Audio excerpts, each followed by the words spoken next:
Um, Hi again. I just wanted to make another update. I made a change to the program.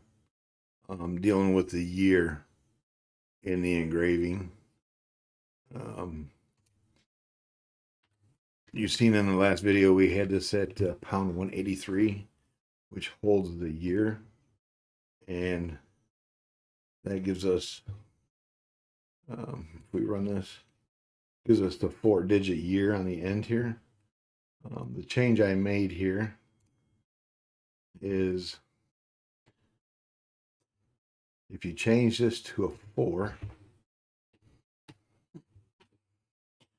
pound 184, we run this, you'll see it only does a 2-digit number for the year, which matches what's in the picture.